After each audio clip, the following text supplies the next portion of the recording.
네, 먼저 제가 이 자리에 나오면서 되게 고민을 정말 많이 했었거든요. 저희는 정보 격차에 대한 부분만 고민을 해왔었고, 그걸 어떻게 조금 더 도움이 될 수 있을까에 대한 그런 방법들만 항상 찾아왔던 사람이어서 이게 과연 디지털 격차랑 딱 맞는지에 대한 고민을 굉장히 많이 했었어요. 그래서 우선 이제 저희가 어떤 일들을 해왔었는지 그런 것들을 먼저 말씀을 드리고 싶고요. 저희가 하는 일은 느린 학습자들의 정보 평등 그리고 실질 문맹 개선을 위해서 쉬운 글 컨텐츠를 만들고 교육을 하는 일을 하고 있습니다. 저희가 이 정보 격차라는 부분을 사회 문제를 해결하는데 조금이나마 도움이 되자라고 느꼈었던 부분은 궁극적으로는 정보의 격차 때문에 사회와 소통을 하지 못하는 사람들이 너무 많았다는 걸 좀 주변에서 많이 보게 되었기 때문이고요. 실제로 저희 책을 읽었던 분이 저한테 편지를 써주셨었던 내용인데요. 이제 42살, 당시에 42살이셨던 이분은 40년 만에 책이라는 걸 처음 읽었다라고 말씀을 해주셨어요. 책이라는 걸 처음 본 것도 되게 놀랍기도 했었지만 그 뒤에 말이 저희한테 되게 인상 깊었었거든요. 이제 비장애인이신 엄마와 책 이야기를 나누게 됐다. 그동안에는 되게 단편적인 이야기들밖에 나누지 못했었는데 책을 읽고 나서 정보에 대해서 궁금한 것들이 생기고 또 더 알 수 있는 것들이 생기면서 비장애인 그리고 사회와 이야기할 거리들이 점점 많아지게 됐다라는 게 저희가 되게 감명 깊었었던, 감동을 받았었던 그런 사례여서 먼저 말씀을 드리면서 시작을 합니다. 네, 처음에 한 5년 전인가요?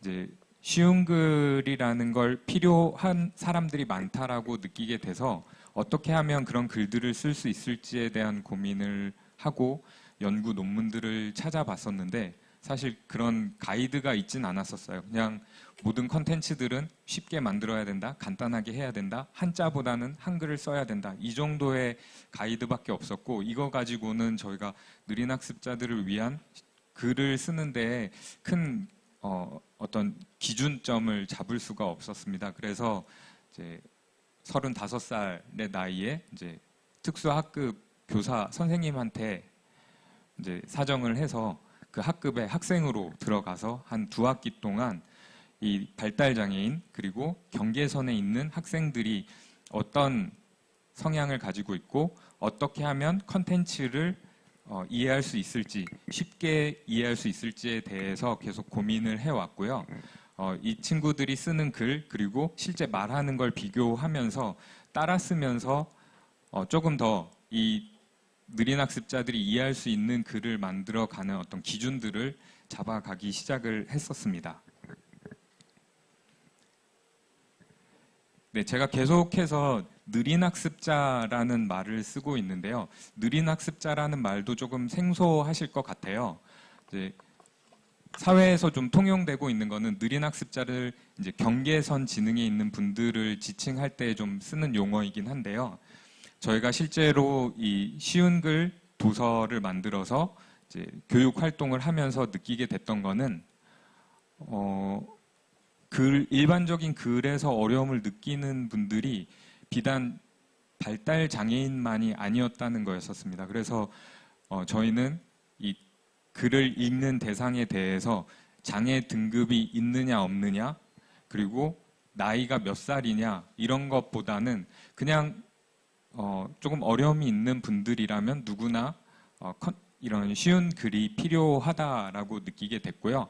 그리고 느린 학습자에서 저희가 주목한 거는 느린이라는 말보다는 학습자였었습니다. 그동안 이 발달장애인, 경계선 그리고 또 기타 다른 분들 좀 학습이 어렵다라고 느껴졌던 분들한테 주변에 있는 분들조차도 학습을 하기 어려운 사람이니까 뭐 새로운 것들을 하는 것도 분명히 어려울 거다라고 하고 포기하는 경우들이 굉장히 많이 있었어요. 그래서 저희는 이분들도 분명히 반복에 의해서든 아니면 조금 더 적정한 교육 자료를 통해서든 학습이 가능하다라는 믿음을 가지고 이 일을 시작하게 됐고요. 다만 속도가 조금은 느릴 수 있다라는 의미에서 느린 학습자라는 표현을 쓰게 됐습니다. 네, 유아용 교재인지를 물어보는 질문이 있는데 저희가 하는 거는 그 나이대에 필요한 정보이지만 글을 통해서 이해하기 어려웠던 정보들을 쉽게 바꾸는 작업이었고요. 뭐 쉽게 말씀을 드리면 뭐 대성공약집도 있고요.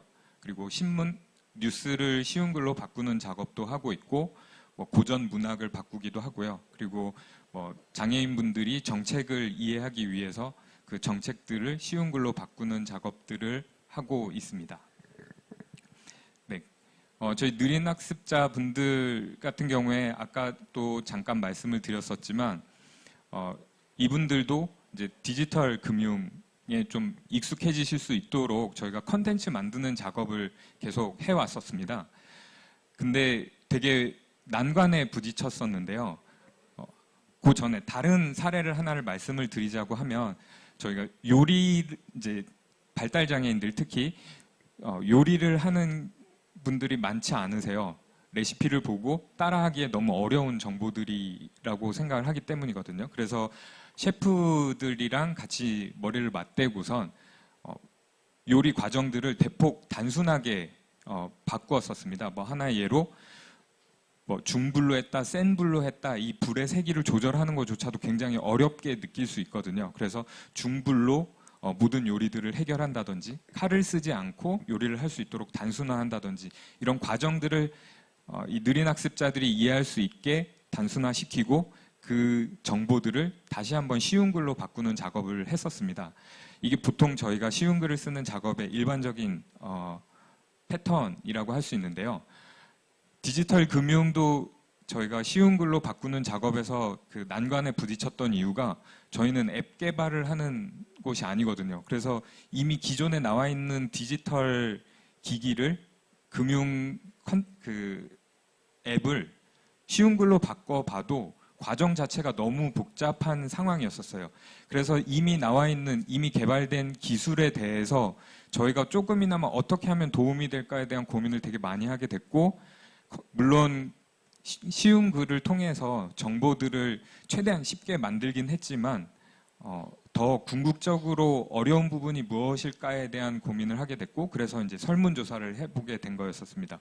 설문조사를 하다 보니 이 느린 학습자분들한테 의외의 어려운 점들, 예를 들면 다음이라는 버튼을 누르는 거에서 다음이라는 글자 위에 이 버튼 디자인이 돼 있는 걸 뭐 인터넷이나 모바일을 흔히 하시는 분들은 이 버튼을 누르면 다음으로 넘어간다라는 거에 대해서 어디서 글로 배운 적은 없었지만 경험에 의해서 이미 알고 계신 거죠. 그래서 또 한 번의 디지털 금융이라는 부분에서 간편 결제를 위해서도 뭐 다음을 넘어간다든지 디자인을 보고 내가 그 다음을 뭘 해야 되겠구나라는 추측을 하실 수가 있는데, 한 번도 경험해보지 못한 분한테는 이 다음이라는 버튼을 눌러야 된다는 것조차도 추측하기가 굉장히 어려우셨었어요. 그걸로 인해서 부수적으로 생긴 어려움이 그 다음에 어떻게 해야 될지 몰라서 망설이고 있다 보니까 화면이 꺼지게 된 거죠. 그래서 다시 물리 버튼으로 화면을 켜보니 앱이 꺼져 있는 상태가 됐고, 다시 처음으로 돌아와서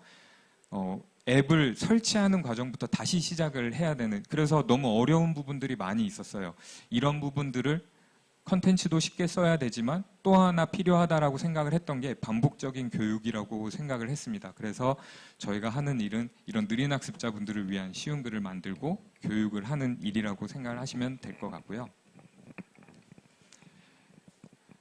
네, 이게 지금 여기에 계신 분들도 조금 더 공감하실 수 있도록 제가 하나의 글을 가지고 왔는데요.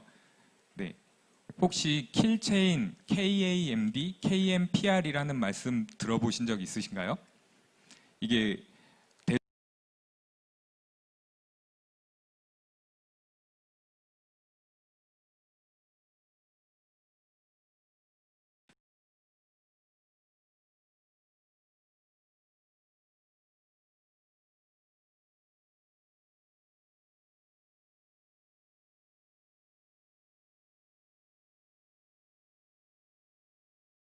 가 충분히 되신 말인지 영어도 모르겠지만 그 밑에 나와 있는 한국말들조차도 잘 이해가 안 가거든요. 전략 표적 타격 이걸 설치하겠다고 하는데 이게 뭔지를 모르겠는 거죠. 그리고 한국형 미사일 방어, 네, 미사일일 것 같긴 한데 어떤 미사일인지에 대해서 역시나 잘 모르겠고, 네, 압도적 대응이라는 말도 직관적으로 이해가 되지 않았었고요.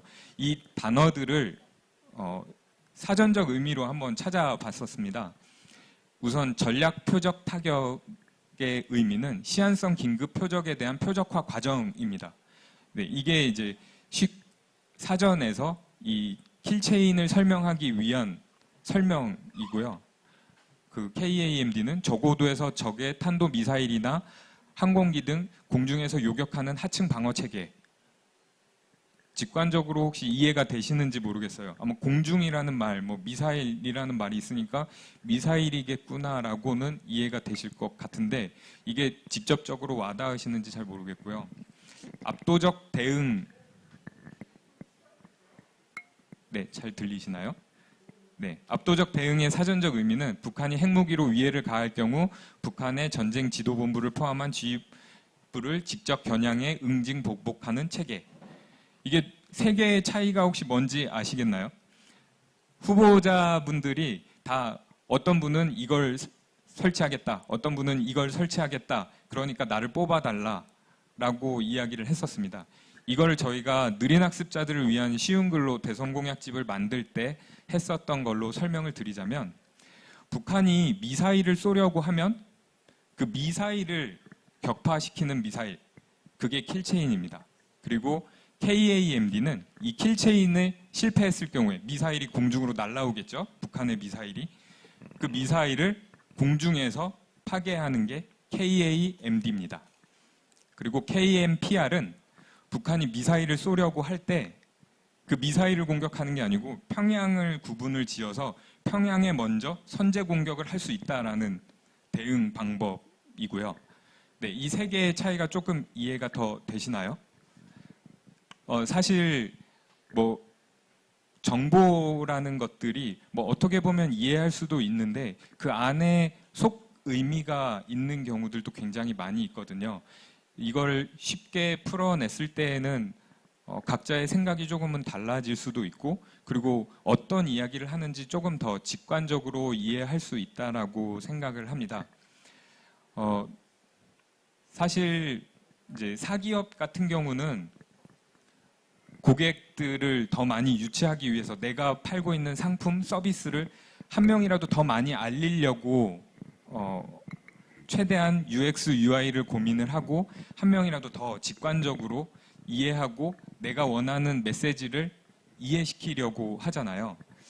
정부에서 어떻게 보면 일종의 국민들이 고객이지 않을까라고 생각을 합니다. 정부에서 어떤 정책을 내놓던 어떤 메시지를 전달할 때 국민 한 명이라도 더 이해를 시키는 것이 어떻게 보면 정부의 이건 선의가 아니라 의무이지 않나라고 생각을 하고요. 저희가 콘텐츠를 정보 격차를 계속해서 이야기하긴 했는데 디지털 격차도 크게 다르지 않다고 생각합니다. 액티브 X를 없앴다고 해서 디지털 접근성이 굉장히 높아진다고 생각을 하지는 않거든요. 그 사이트에 들어갔을 때 이 사이트에서 어떤 얘기를 하고 있는지 아니면 뭐 다른 기기들 최신 기기들에서 이 조작법에 대해서 직관적으로 이해할 수 있는 UX, UI 중에 하나가 이 다음을 하기 위해서는 혹은 이 메시지는 이런 의미예요를 한 명이라도 더 이해할 수 있게 한다면 디지털 격차가 조금은 줄어들 수 있지 않을까라고 생각을 합니다. 네, 이상 발표 마치겠습니다.